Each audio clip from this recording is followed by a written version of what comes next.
se sont installés là il y a plusieurs générations. Je pense que c'est les, si je dis pas de bêtises, je m'en souvienne, mais c'est à peu près les arrière-grands-pères des anciens qui sont là en ce moment, qui ont découvert en fait que le baobab pouvait être un contenant donc d'eau sans mourir.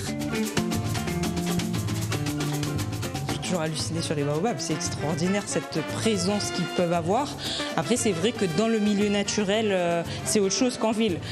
Par exemple j'ai vécu à Majinga pendant longtemps, il y a des baobabs partout en ville, mais c'est différent.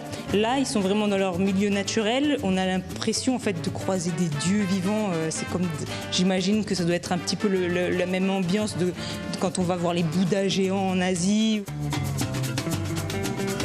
Le projet, c'est une rencontre donc avec Cyril Cornu, qui est spécialiste des baobabs de Madagascar. J'ai toujours admiré ses photos qui sont assez extraordinaires et son film qui est vraiment magnifique. On plonge complètement dans la beauté du monde. Et un jour, on s'est dit qu'il faudrait qu'on fasse quelque chose ensemble. On est à une phase de notre évolution où on doit se poser, où on se pose des questions. Où est-ce qu'on s'est trompé? Et j'avoue que eux me rassurent parce que je me dis il y a moyen de s'en sortir avec rien et eux ils nous le prouvent tous les jours. Dimanche, peut-être qu'on le refera si ça a du succès.